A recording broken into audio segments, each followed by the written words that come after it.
Students हम discuss करेंगे important news के बारे में। First news is regarding the election commission के पर्सपेक्टिव से है। स्टूडेंट्स, इलेक्शन कमीशन के द्वारा वेस्ट बंगाल के जो गवर्नर हैं उनके एक ट्रिप को रोका गया है।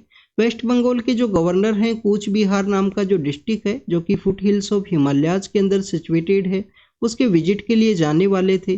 बट आप देखिए कि इलेक्शन कमीशन के द्वारा model code of conduct, silence period का जो वायलेशन है और सिक्योरिटी अरेंजमेंट है, ऐसे कुछ इश्यूज है जिनकी वजह से उनका जो ट्रिप है उसको रोक दिया गया। स्टूडेंट्स, आपको यहाँ पे जो साइलेंस पीरियड है उसके पर्सपेक्टिव से इंफॉर्मेशन जरूर से होना चाहिए। जो रिप्रेजेंटेशन ऑफ पीपल्स एक्ट है 1951 का, उसका सेक्शन 126 है, उसके अंदर यहाँ पे जो साइलेंस पीरियड है उसके बारे में मेंशन किया गया है। साइलेंस पीरियड बेसिकली क्या है स्टूडेंट्स, आप देखिए कि जो वोटिंग का जो समय है जब एंड होता है उसके 48 आवर्स बिफोर में यहाँ पे जो इलेक्शन का कैंपेनिंग है उसको एंड कर देना है सभी कैंडिडेट्स के द्वारा। जहाँ पे इलेक्शंस है उसको कैरी आउट किया जाना है। आप देखिए कि जो कैंडिडेट्स यहाँ पे इलेक्शन को कंटेस्ट करेंगे उनके द्वारा जो पॉलिटिकल रैलीज हैं उनको नहीं कैरी आउट किया जा सकता है इस 48 आवर के समय के अंदर में। आप देखिए कि उनके द्वारा किसी भी तरीके का जो मीटिंग है जिसके अंदर इलेक्ट्रॉनिक माइक को यूज किया जाए या लार्ज स्केल के ऊपर जो मीटिंग है उसको ऑर्गेनाइज नहीं किया जा सकता है। तो ये जो कंप्लीट समय है ये साइलेंस पीरियड के रूप से देखने के लिए मिलता है इलेक्शन के प्रोसेस के दौरान में। कूच बिहार का जो डिस्ट्रिक्ट है वहाँ पे first phase of general election के दौरान में जो वोटिंग है वो कंडक्ट होगा 19 अप्रैल के दिन में।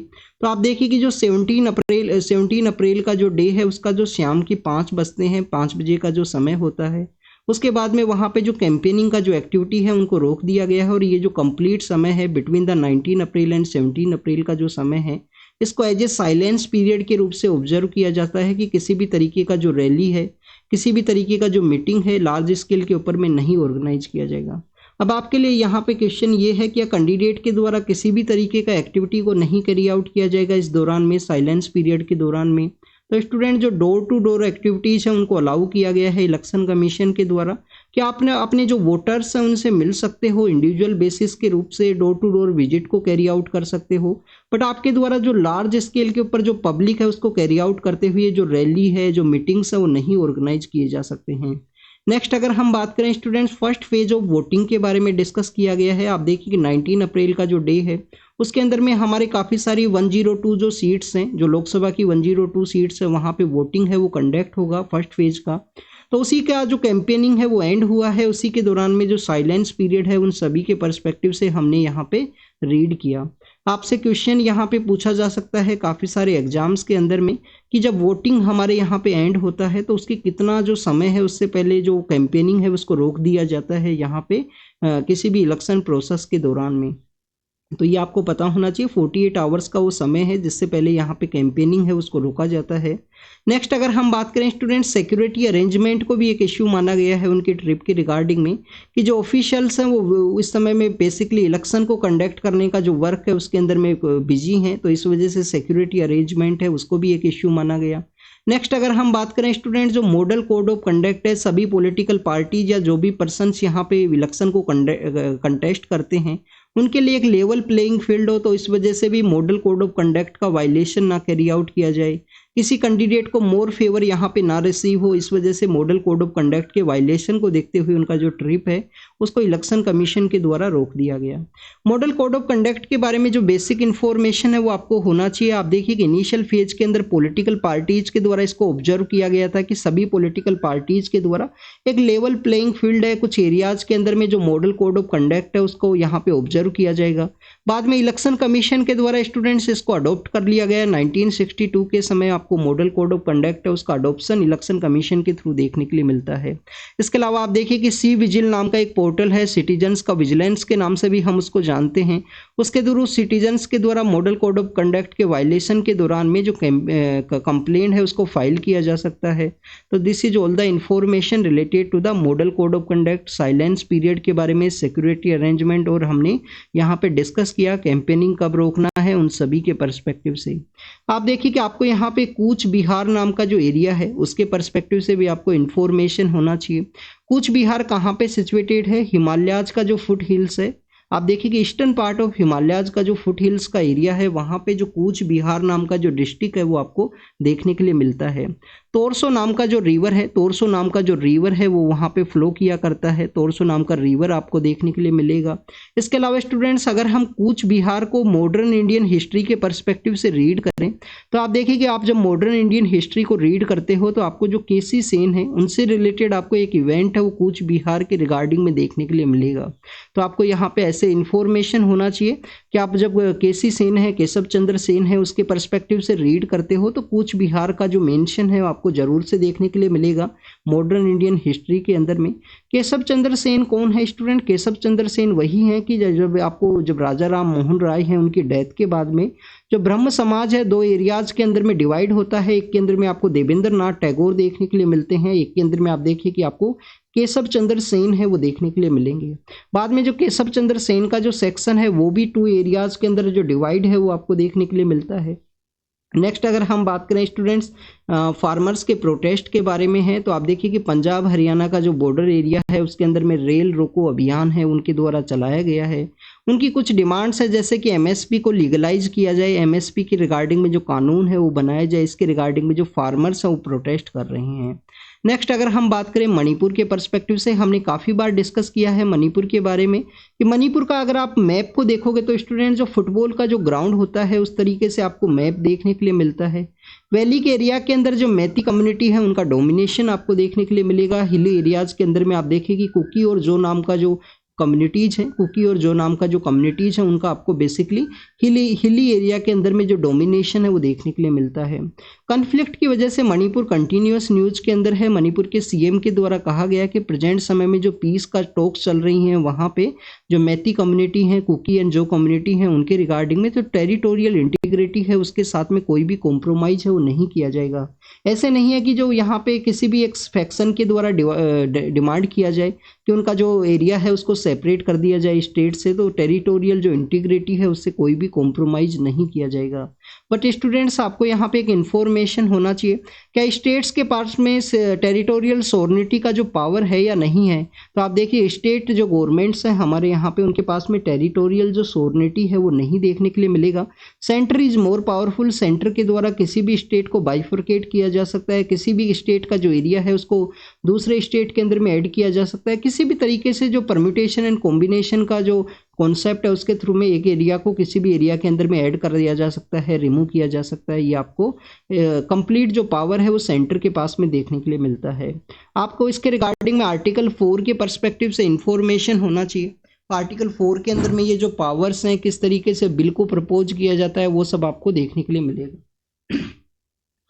नेक्स्ट अगर हम बात करें इलेक्टोरल बॉन्ड स्कीम के पर्सपेक्टिव से, अपोजिशन के जो लीडर्स हैं उनके द्वारा कहा गया है कि उसके थ्रू काफ़ी सारा जो इलीगल एक्टिविटीज़ को कैरी आउट किया गया है, बट आप देखिए कि कोई भी इस तरीके का एविडेंस नहीं है।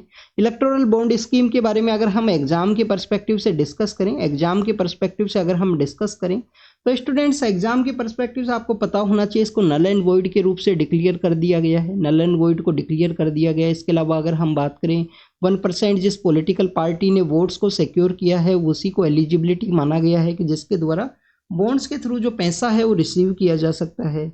उसके अंदर में काफ़ी सारा जो कैपिंग्स है उनको रिमूव कर दिया गया था। उसके बाद में आप देखिए कि सुप्रीम कोर्ट के द्वारा जब इसको नल एंड वॉइड के रूप से डिक्लेयर किया गया तो उनके द्वारा एसबीआई को डायरेक्शन भी इशू किया गया था कि आपके द्वारा जो कंप्लीट डाटा है उसको सबमिट करना है इलेक्शन कमीशन को, और उसी की डाटाज की जो रिपोर्ट्स हैं जिसके आधार पे इस तरीके से जो अपोजिशन के लीडर्स हैं उनके द्वारा बेसिकली इस तरीके के जो स्टेटमेंट्स हैं वो दिए गए हैं। बाद में बाकी आप देखिए कि इलेक्टोरल बॉन्ड स्कीम के थ्रू में सभी पॉलिटिकल पार्टीज़ के द्वारा जितना बेनिफिट उनको रिसीव हो सकता था वो रिसीव करने का कोशिश किया गया है, जितना उनको यहाँ पे जो फंडिंग है वो रिसीव हो सकता था वो रिसीव करने का कोशिश आपको देखने के लिए मिलता है। क्योंकि आप देखिए काफ़ी सारी ऐसी भी जो कंपनीज है उनके द्वारा डोनेशन किया गया, उनका खुद का बेनिफिट नहीं है, और वो आपको सभी पॉलिटिकल पार्टीज के थ्रू कोई ना कोई कंपनी का जो डोनेशन है वो देखने के लिए मिलता है कि जिनको यहाँ पे जो कंप्लीट एक प्रॉफिट का जो प्रोविजन हुआ करता था कंपनीज एक्ट के अंडर में, आप देखिए कुछ कंपनीज एक्ट का जो प्रोविजन है उसको रिमूव कर दिया गया कि 7.5% का जो प्रॉफिट आपको लास्ट 3 ईयर का डोनेट कर सकते हो उसको भी रिमूव कर दिया गया था अमेंडमेंट एक्ट के थ्रू में। नेक्स्ट अगर हम बात करें ग्रीन क्रेडिट प्रोग्राम के बारे में है, आप देखिए कि जो ग्रीन क्रेडिट प्रोग्राम है, ग्रीन क्रेडिट प्रोग्राम के पर्सपेक्टिव से अगर हम डिस्कस करें ये अफोरेस्टेशन के रिगार्डिंग में है कि हमारे यहाँ पे जो अफोरेस्टेशन का एक्टिविटी है उसको कैरी आउट किया जा सके। इसके अंदर में आप देखिए कि अमेंड किया गया मिनिस्ट्री ऑफ एनवायरनमेंट फॉरेस्ट के द्वारा किसी भी इंडिविजुअल पर्सन के द्वारा किसी भी कंपनी के द्वारा जो फॉरेस्टेशन है उसको कैरी आउट किया जा सकता है, बट एक्चुअल जो फॉरेस्टेशन है वो स्टेट जो डिपार्टमेंट है फॉरेस्ट का उन्हीं के द्वारा कैरी आउट किया जाएगा। आपको इसके रिगार्डिंग में एक इंस्टीट्यूशन भी देखने के लिए मिलता है फॉरेस्ट का, जो फॉरेस्ट के रिगार्डिंग में जो एजुकेशन के पर्सपेक्टिव से एक इंस्टीट्यूशन है जिसको कि हम ISFRE के नाम से जानते हैं, autonomous institution under the ministry of environment forest and climate change. उनके द्वारा बताया गया है कि किसी भी इंडिविजुअल पर्सन के द्वारा अगर फॉरेस्टेशन का एक्टिविटी को कैरी आउट किया जाएगा, जो डिग्रेडेड लैंड का जो एरिया है, आप देखिए उनको जो कुछ क्रेडिट है वो यहाँ पे रिसीव होगा, क्रेडिट रिसीव होगा उनको यहाँ पे।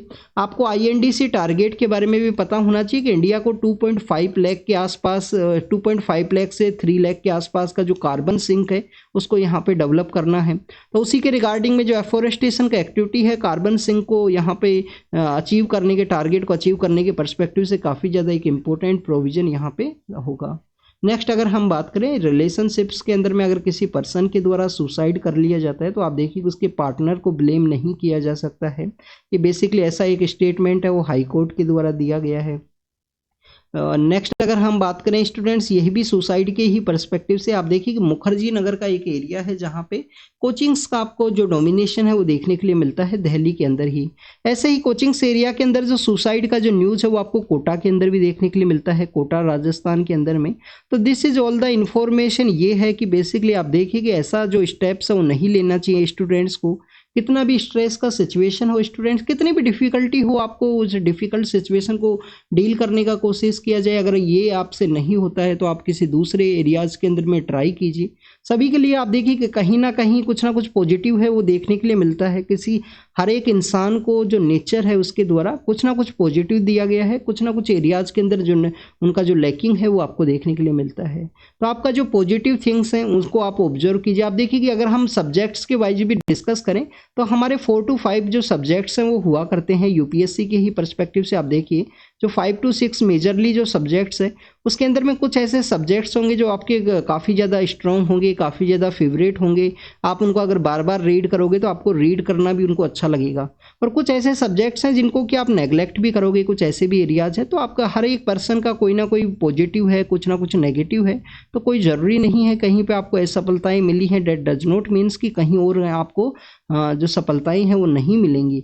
वो सफलताएं आपको ज़रूर से मिलेंगी अगर आप कंटिन्यूस हार्डवर्क करोगे। किसी दूसरे एरिया के अंदर कीजिए, अगर आपको नहीं मिलता है किसी एरिया के अंदर सक्सेस है। तो इस तरीके का जो सुसाइड के पर्सपेक्टिव से जो इन्फॉर्मेशन है वो मेंशन था। एग्जाम के पर्पज से ये जो इन्फॉर्मेशन है वो नहीं मेंशन है। नेक्स्ट अगर हम बात करें स्टूडेंट ट्राइबल कम्युनिटीज के बारे में है। आप देखिए कि महाकौशल का एरिया है, बालाघाट है, बालाघाट के अलावा मांडला है, जबलपुर है, शहडोल का एरिया है। ये कहाँ पे है? मध्य प्रदेश के कुछ डिस्ट्रिक्ट्स हैं। आपको south east part of Madhya Pradesh के अंदर में ये जो डिस्ट्रिक्ट्स हैं वो देखने के लिए मिलते हैं। वहाँ पे ट्राइबल कम्युनिटीज़ का जो लोकसभा के रिगार्डिंग में किस तरीके का वोटिंग का प्रोसेस रहेगा उसके रिगार्डिंग में उनका जो कुछ डिस्कशन है वो कैरी आउट किया गया है कि पानी कैसे पहुँचेगा उनके पास में, लैक ऑफ जॉब्स है उनको कैसे फुलफिल किया जाएगा, क्या उनका यहाँ पे हेरिटेज को गवर्नमेंट्स के द्वारा या जितनी भी पॉलिटिकल पार्टीज पावर के अंदर हैं उनके द्वारा उसका जो हेरिटेज है उसको सिक्योर किया गया है, नहीं किया गया है। तो उसके पर्सपेक्टिव से यहाँ पे डिस्कस किया गया। आपको एक तो यहाँ पे पता होना चाहिए कि महाकौशल का एरिया कहाँ है। महाकौशल के एरिया के अंदर में आपको बालाघाट है, मांडला है, जबलपुर है, शहडोल है, ये कुछ डिस्ट्रिक्ट्स है वो देखने के लिए मिलते हैं। एक विंध्या एरिया का जो डिस्ट्रिक्ट है उसके बारे में भी मेंशन किया गया है जहाँ पे ट्राइबल पॉपुलेशन काफ़ी ज़्यादा है, जिसके अंदर जो सिद्धि डिस्ट्रिक्ट है, जो सिद्धि डिस्ट्रिक्ट है उसको यहाँ पे मेंशन किया गया है। उसके अंदर बताया गया कि जो ट्राइबल्स का जो हेरिटेज है, जो ट्राइबल्स का जो हेरिटेज है उसके पर्सपेक्टिव से कि यहाँ पे बिरसा मुंडा है, तात्या टोपे है, उनका बेसिकली उनको यहाँ पे उनकी रिगार्डिंग में जो कंजर्वेशन का एक्टिविटी है वो कैरी आउट किया गया है। उनका जो हेरिटेज का कंजर्वेशन आपको देखने के लिए मिलता है। नेक्स्ट अगर हम बात करें ट्राइबल कम्युनिटीज़ का एक और डिमांड है कि 6 शेड्यूल के अंदर में एक पॉलिटिकल पार्टी के द्वारा उनको प्रॉमिस किया गया है कि हमको 6 शेड्यूल के अंदर ऐड कर दिया जाए। प्रेजेंट समय में 6 शेड्यूल का जो डिमांड है वो आपको कहाँ कहाँ देखने के लिए मिलता है। एक तो आप देखिए कि लद्दाख के अंदर भी डिमांड है और प्रेजेंट समय में कितने हमारे जो स्टेट्स हैं जिनको 6 शेड्यूल के अंदर ऐड किया गया है। आसाम है, मेघालय है, त्रिपुरा है और मिजोरम है। आसाम, मेघालय, त्रिपुरा और मिजोरम 4 ऐसे स्टेट्स हैं जिनको कि एज ए 6 शेड्यूल के रूप से ऐड किया गया है। अगर आपको यहाँ पे मणिपुर दे दिया जाएगा तो आपको याद, अगर आपने अच्छे से याद नहीं किया है आसाम, मेघालय, त्रिपुरा, मिजोरम, तो आप हो सकता है कि मणिपुर की वजह से इस आंसर को रॉन्ग भी कर दो, क्योंकि आपको लगे कि एम की वजह से। इस तरीके के जो निमोनिक्स जो हुआ करते हैं स्टूडेंट्स प्रिपरेशन के दौरान में, ये हर के डिफरेंट हुआ करते हैं, हर को याद करने का जो तरीका है वो डिफरेंट होता है।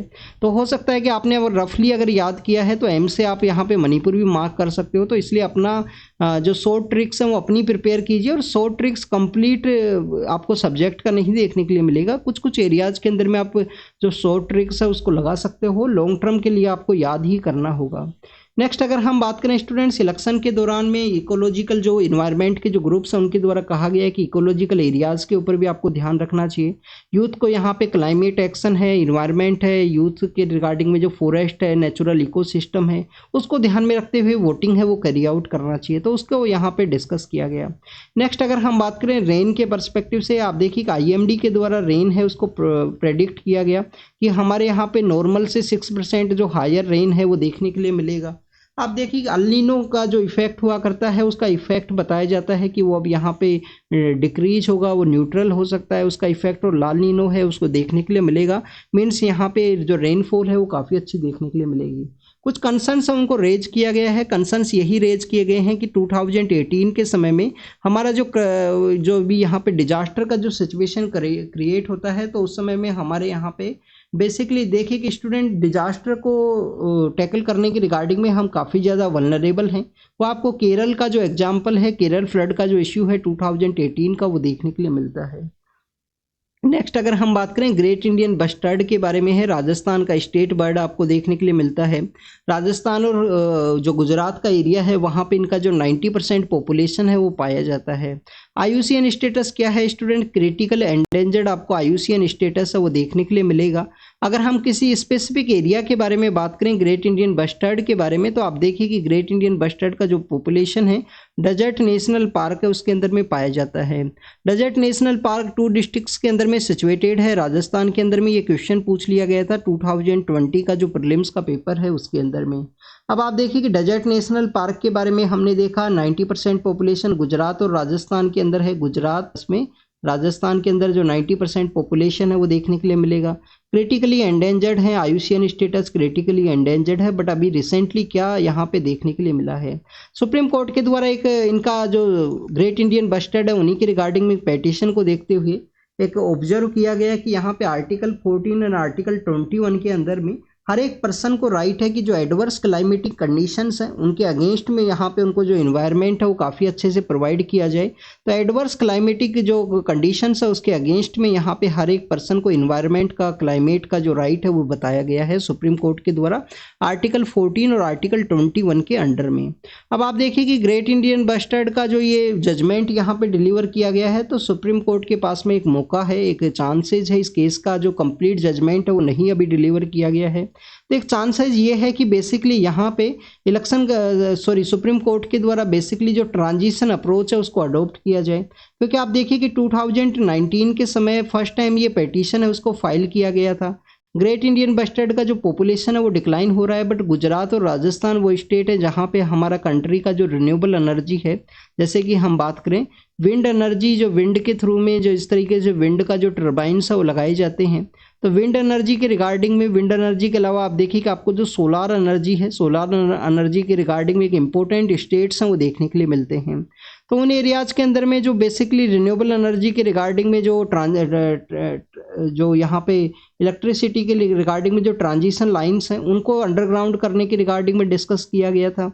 उससे पहले आप देखिए कि उन लाइंस के ऊपर डिफ्लेक्टर है वो लगाया जा सके, जिससे कि ग्रेट इंडियन बस्टर्ड है उन लाइन से कोलैप्स होने से पहले ही अपने आप को डिफ्लेक्ट कर ले, जिससे कि उसका कोलिजन ना हो, उनका पॉपुलेशन यहाँ पे डिक्लाइन ना हो। तो एक ट्रांजिशन अप्रोच है उसको अडॉप्ट करना चाहिए, क्योंकि रिन्यूएबल एनर्जी भी कंट्री का डिमांड है प्रेजेंट समय के अंदर में। और इसके अलावा जो इस तरीके से हमारा जो बायोडाइवर्सिटी है उसको भी हमें प्रोटेक्ट करना है। मिसिंग कॉलेज के बारे में डिस्कस किया गया है स्टूडेंट्स। यहाँ पे जो एम्स मदुरई है उसके रिगार्डिंग में जो भी कन्फ्लिक्ट है उसके पर्सपेक्टिव से डिस्कस किया गया। एम्स मदुरई के बारे में आपको यहाँ पे एक बेसिक इन्फॉर्मेशन ये होना चाहिए, 2003 के समय हमारी गवर्नमेंट के द्वारा हेल्थ के जो इंस्टीट्यूशन है उनको ओपन करने के रिगार्डिंग में एक स्कीम है उसको स्टार्ट किया गया था। प्रधानमंत्री स्वास्थ्य सुरक्षा योजना है वो आपको देखने के लिए मिलेगा, जिसका इम्प्लीमेंटेशन 2006 के समय किया गया। प्रधानमंत्री स्वास्थ्य सुरक्षा योजना। स्वास्थ्य सुरक्षा योजना का बेसिक मीनिंग क्या है स्टूडेंट्स? बेसिक मीनिंग यही है कि एम्स के जो इंस्टीट्यूशंस हैं उनको डेवलप किया जाएगा हर एक स्टेट के अंदर में। प्रेजेंटली आपको जो 20 एम्स हैं वो देखने के लिए मिलते हैं। आप देखिए कि हरियाणा के अंदर एक एम्स है जिसको पीएम सर के द्वारा उसका जो बेसिकली जो इनिशियल फेज है उसको स्टार्ट किया गया था, कंस्ट्रक्शन का जो एक्टिविटीज़ है उसके रिगार्डिंग में। तो उस दौरान में भी हमने इस स्कीम को डिस्कस किया था। प्रधानमंत्री स्वास्थ्य सुरक्षा योजना है। स्वास्थ्य सुरक्षा योजना का मेन काम है एम्स को डेवलप करना है हर एक स्टेट के अंदर में, जिससे कि दिल्ली का जो एम्स इंस्टीट्यूशन है उसके ऊपर जो बर्डन है वो ना देखने के लिए मिले। हमारे रूरल एरियाज़ के हमारे यहाँ पे जो डॉक्टर से पेशेंट का जो रेशियो के बारे में डिस्कस करें तो आप देखिए कि एक डॉक्टर आपको देखने के लिए मिलेगा 843 जो पर्सनस है उनके रिगार्डिंग में 1 डॉक्टर है वो आपको देखने के लिए मिलता है। WHO का जो गाइडलाइंस है उनसे ये काफ़ी ज़्यादा कम है स्टूडेंट। WHO का जो गाइडलाइंस है डॉक्टर्स का जो पर्सनस है उनके रेशियो के रिगार्डिंग में वो भी आपको इन्फॉर्मेशन होना चाहिए। कोविड-19 के समय ये जो टॉपिक है वो न्यूज़ के अंदर में था। नेक्स्ट अगर हम बात करें स्टूडेंट्स, ये रेशियो आपको अर्बन एरिया के अंदर देखने के लिए मिलता है, बट अगर हम रूरल एरिया के रिगार्डिंग में डिस्कस करें तो आप देखिए कि रूरल का जो पोस्टिंग है वो कोई भी नहीं लेना चाहता। कोई यहाँ पे मेडिकल प्रैक्टिशनर्स है, काफ़ी कम बच्चे हैं जो आपको रूरल एरिया के अंदर जो उनका प्रैक्टिस है वो आपको देखने के लिए मिलेगा। ड्यू टू द आप देखिए हो सकता है कि जो फैसिलिटीज़ की वजह से काफ़ी सारी जो सर्विसेज है उनकी एक्सेसिबिलिटी की वजह से ये जो इश्यूज हैं वो आपको देखने के लिए मिलते हैं। तो रूरल एरिया के अंदर ये जो रेशियो है वो और भी आपको डिटेरियोरेटिंग कंडीशन के अंदर देखने के लिए मिलेगा। तो इन सभी को इम्प्रूव किया जाए। जो हेल्थ के जो इंस्टीट्यूशंस हैं प्रधानमंत्री स्वास्थ्य सुरक्षा योजना के थ्रू स्टार्ट भी किए गए हैं, उनका बेटर वे में इम्प्लीमेंटेशन हो तो उसी को यहाँ पे डिस्कस किया गया। अंबेडकर सर का जो दलित पॉलिटिक्स है उसके रिगार्डिंग में कुछ लिमिटेशंस के बारे में कहा गया है। कंप्लीटली पॉलिटिकली एडिटोरियल है। तो पॉलिटिकल एडिटोरियल ये है कि पॉलिटिकल पार्टीज़ का जो डेवलपमेंट है उसके रिगार्डिंग में डिस्कस किया गया है। कोई सोसाइटी के पर्सपेक्टिव से इंफॉर्मेशन यहाँ पे नहीं है। नेक्स्ट अगर हम बात करें हापुड़ का जो वर्डिक्ट है, हापुड़ कहाँ है? Western part of Uttar Pradesh के अंदर में आपको ये जो हापुड़ जो एरिया है वो देखने के लिए मिलता है। आप देखिए कि हापुड़ के अंदर एक मोब लिंचिंग का एक्टिविटी है वो कैरी आउट किया गया था। एक पर्सन को मोब के द्वारा मार दिया गया था काफ़ी पहले। आप देखिए उसका जो जजमेंट है हापुड़ का जो डिस्ट्रिक्ट कोर्ट है उसके द्वारा दिया गया। कुछ पर्सन्स को वहाँ पे कन्विक्ट किया गया है। उनके ऊपर में जिस पर्सन का मोब लिंचिंग किया गया था उनके रिगार्डिंग में कुछ यहाँ पे एलिगेशंस लगाए गए थे कि उनके द्वारा काऊ का जो स्लोटरिंग है वो किया गया है। पुलिस के द्वारा भी कुछ इस तरीके से जो FIR के अंदर में आपको जो फैब्रिकेशंस है वो देखने के लिए मिलते हैं। तो उसी के रिगार्डिंग में स्टूडेंट्स यहाँ पे डिस्ट्रिक्ट कोर्ट के द्वारा जजमेंट दिया गया। सोसाइटी के अंदर जो विजिलेंटिज्म का जो एक्टिविटी है वो यहाँ पे ना इंक्रीज हो, जिसको रोकने के लिए जो जजमेंट है वो काफ़ी ज़्यादा इंपॉर्टेंट है। मॉब लिंचिंग के बारे में जब भी हम रीड करते हैं आपको यहाँ पे तहसीन पूनावाला का जो यहाँ पे केस है उसके बारे में इंफॉर्मेशन होना चाहिए कि मॉब लिंचिंग को एज ए सेपरेट क्राइम के रूप से देखना है उसको। बेसिकली यहाँ पे काफ़ी बार आप देखिए कि उसको एज ए क्राइम के जो डाटाज हैं उसके अंदर में अलग अलग कैटेगरीज के अंदर लिख दिया जाएगा। जो मॉब लिंचिंग का जो डाटा है वो तहसीन पूनावाला केस के थ्रू दिया गया है। हापुड़ वर्डिक्ट का बेसिक अगर हम बात करें हमारे एग्जाम के पर्पज से तो इस तरीके से जजमेंट दिया गया लोअर कोर्ट्स के द्वारा कि यहाँ पे उन पर्सन्स है उनको कन्विक्ट किया जाएगा जिनके द्वारा मॉब लिंचिंग को कैरी आउट किया गया है। उनको इम्प्रिजनमेंट भी यहाँ पे दिया गया है जजमेंट के अंदर में। एक तो सोसाइटी के पर्सपेक्टिव से ज़्यादा इम्पोर्टेंट है क्योंकि सोसाइटी के अंदर लॉ एंड ऑर्डर को मेंटेन करने का जो रिस्पॉन्सिबिलिटी है वो पुलिस का है, ना कि किसी भी यहाँ पे जो अनऑर्गेनाइज ग्रुप है उसके द्वारा लॉ एंड ऑर्डर को मेंटेन किया जाए। नेक्स्ट अगर हम बात करें स्टूडेंट्स यहाँ पे आपको एक इन्फॉर्मेशन ये भी होना चाहिए कि इस तरीके से जो सोसाइटी के अंदर जो एक्टिविटीज़ इंक्रीज होती हैं तो उसके अंदर में काफ़ी बार मिसयूज भी देखने के लिए मिलता है। काफ़ी पर्सन्स के द्वारा इस तरीके का जो एक्टिविटी है उसका एज ए कवर के रूप से यूज किया जाएगा और अपने कुछ पर्सनल बेनिफिट्स के रिगार्डिंग में उसको यूज कर लिया जाता है। तो एज ए यहाँ पे लॉ एंड ऑर्डर है उसको अच्छे से मेनटेन किया जा सके उसके रिगार्डिंग में ये जो जजमेंट है वो काफ़ी ज़्यादा इम्पोर्टेंट है। नेक्स्ट अगर हम बात करें हीट वेव्स के बारे में है, आप देखिए कि हीट वेव का कंडीशन कब डेवलप होता है। प्लेन्स का जो एरिया है, जो प्लेन्स का मैदानी जो एरिया है वहाँ पे 40 डिग्री टेम्परेचर है वो चला जाए। कोस्टल एरियाज़ के अंदर अगर हम बात करें कोस्टल एरिया के अंदर में 37 डिग्री टेम्परेचर अगर पहुंचता है और आप देखिए कि हिली एरिया के अंदर में ये जो टेम्परेचर है वो 30 डिग्री जब पहुंचता है तो उसको एज ए हीट वेव का जो कंडीशन है उसके रूप से डेवलप बताया जाता है। 4.5 से लेकर 6.4 का जो हीट वेव का जो कंडीशन है वो यहाँ 4.5 से लेकर 6.5 का जो इंक्रीज है वो देखने के लिए मिले। हीट वेव का एक एक्शन प्लान है वो होना चाहिए, हीट वेव एक्शन प्लान होना चाहिए हमारे स्टेट्स के रिगार्डिंग में, डिस्ट्रिक्ट्स के रिगार्डिंग में, सिटीज़ के रिगार्डिंग में। और यहाँ पे जो चंदोला नाम का जो लेक है जो कि अहमदाबाद के पास सिचुएटेड है उसका फोटो दिखाया गया है। कंप्लीट फोटो आप देखोगे तो आप देखिए कि इसका जो श्रिंकिंग सिचुएशन है, काफ़ी कम पानी है वो आपको देखने के लिए मिलेगा इस लेक के अंदर में। IMD के द्वारा, इंडियन मेट्रोलॉजिकल डिपार्टमेंट के द्वारा बताया गया है कि मानसून अच्छा देखने के लिए मिलेगा, बट जो हीट वेव का जो कंडीशन है उसके रिगार्डिंग में एक्शन प्लान सब होने चाहिए। काफ़ी बार आपको हीट वेव का जो कंडीशन है, जिनको अलग अलग एरियाज के अंदर लू का नाम से जानते हैं, राजस्थान गुजरात के अंदर में, तो आप देखिए उस लू का जो कंडीशन है उसके अंदर काफ़ी सारे लोगों का डेथ भी हो जाता है हीट वेव में, डिहाइड्रेशन का सिचुएशन होने की वजह से। तो उसको टैकल करने का एक्शन प्लान है वो होना चाहिए। आप देखिए कि वेस्ट बंगाल के अंदर में मॉडल कोड ऑफ कंडक्ट की वजह से वहाँ पे जो इलेक्शन कमीशन के द्वारा काफ़ी सारा जो रिस्टोरेशन वर्क है उसको नहीं कैरी आउट किया गया, क्योंकि मॉडल कोड ऑफ कंडक्ट का वायलेशन के अंदर किसी पॉलिटिकल पार्टी को यहाँ पे बेनिफिट है वो ना देखने के लिए मिले। तो ये बेसिकली ऐसा एरिया है जहाँ पे एक मिनी टोरंटो नाम का जो स्ट्रॉम है वो देखने के लिए मिला, उसी के अंदर में रिस्टोरेशन वर्क है, मॉडल कोड ऑफ कंडक्ट है, उसके पर्सपेक्टिव से यहाँ पे डिस्कस किया गया। ये ट्विटर के बारे में है जिसको प्रेजेंट समय में एक्स नाम का जो हैंडल है उसके रूप से जानते हैं। कुछ पोस्ट वहाँ पे डिलीट किए गए थे, उसके रिगार्डिंग में अपोजिशन का जो गवर्नमेंट है, अपोजिशन का जो पॉलिटिकल पार्टी है, उनके द्वारा जो कुछ कंसर्न्स है उनको रेज किया गया। नेक्स्ट अगर हम बात करें स्टूडेंट्स, एक एक्सीडेंट के बारे में बताया गया है, कुछ लोगों का डेथ हुआ है। बेसिकली गुजरात के अंदर एक एक्सीडेंट हुआ।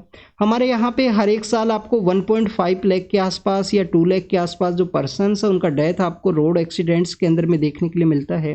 रोड एक्सीडेंट्स को रोकने के लिए एक कन्वेंशन भी आपको देखने के लिए मिलेगा, ब्रेसिलिया नाम का एक कन्वेंशन है। ब्रेसिलिया कन्वेंशन रोड एक्सीडेंट्स को ही रोकने की रिगार्डिंग में है। रोड एक्सीडेंट्स के अंदर में आप देखिए कि व्हीकल का एक सेफ्टी एक इश्यू है, और भी अगर आप इसको डिटेल के अंदर एनालिसिस करोगे, ट्रैफिक रूल्स को ना मानना, ओवर स्पीडिंग होना, ड्रंक एंड ड्राइव का केस होना, प्रॉपर उनका नींद पूरा ना होना, उस समय में उनके द्वारा ड्राइविंग को कैरी आउट करना, तो ये ऐसे काफ़ी सारे इश्यूज हैं। रोड के अंदर में आप देखिए कि रोड का क्वालिटी सही ना होना, उस समय में हार्श अगर आपके द्वारा ड्राइविंग किया जाएगा, कंप्लीटली ओवरटेक करना, एक रूथलेस जो कंप्लीटली आपको जो ड्राइविंग है वो देखने के लिए मिलेगा। तो उसको बेसिकली यहाँ पे कुछ इश्यूज है जो आपको हर एक एक्सीडेंट को जब आप एनालिसिस करोगे तो ऐसा कुछ आपको देखने के लिए मिलता है। हजीबुल्ला के ऊपर स्ट्राइक किया गया, उसके द्वारा रिटेलिएशन के अंदर स्ट्राइक किया गया है। हजीबुल्ला के बेस के ऊपर में इजराइल के द्वारा, हजीबुल्ला कौन से कंट्री के अंदर में है आपको देखने के लिए मिलेगा स्टूडेंट, लेबनान के अंदर में। कतर यहाँ पे आप देखिए कि जो पीस है उसको इस्टेब्लिश करने के रिगार्डिंग में एज ए मेन जो ब्रोकर है उसके रूप से काम कर रहा है। तो अभी कंटिन्यू डिस्कशन फेज के अंदर में है कतर के द्वारा यहाँ पे इजराइल और हमास का जो कन्फ्लिक्ट है उसको रिजोल्व करवाया जा सके। रसिया यूक्रेन के कन्फ्लिक्ट के दौरान में मिसाइल अटैक देखने के लिए मिला है, कंटिन्यूस मिसाइल अटैक हैं, टेरर अटैक्स हैं, सब देखने के लिए मिले हैं यहाँ पे। नेक्स्ट अगर हम बात करें, तालिबान के द्वारा कुछ टीवी चैनल्स हैं उनको रोक दिया गया है, उनके द्वारा कुछ इस्लामिक वैल्यूज़ हैं उनको बेसिकली यहाँ पे फॉलो नहीं किया गया। नेक्स्ट अगर हम बात करें स्टूडेंट्स, पाकिस्तान हाई कोर्ट ने जो सोशल मीडिया है उसको रिस्टोर करने के बारे में कहा गया है, जो एक्स अर्लियर फेज में ट्विटर हुआ करता था। इजराइल के द्वारा कहा गया कि सेल्फ प्रोटेक्शन के अंदर में जो रिटेलिएशन है वो किया जा सकता है, ये कुछ इन्फॉर्मेशन यहाँ पे मेंशन था। एक आप देखिए कि नागार्नो कारोबाख नाम का जो रीजन है, आर्मेनिया और अजरबैजान का एरिया है। अजरबैजान का जो एरिया है उसके एक इंटरनल पार्ट के अंदर में, जैसे सपोज कीजिए ये रोड है, यहाँ पे एक एरिया सिचुएटेड था जिसको कि नागार्नो कारोबाख के नाम से जानते थे। आर्मेनिया के अंडर हुआ करता था। सितंबर अक्टूबर के समय में अजरबैजान के द्वारा उसको कैप्चर कर लिया गया। उस नागार्नो कारोबाख के अंदर रसिया का जो फोर्सेज हुआ करता था उनको भी विड्रॉल कर दिया गया है। वो न्यूज़ भी इस वर्ल्ड पेज के ऊपर मेंशन था। तो this is all the information related to the today's newspaper. आप इसको रीड कीजिए, रिवाइज कीजिए, जो भी इन्फॉर्मेशन आपको मिला हो उसको नोट डाउन कीजिए। तो thank you students, thank you very much.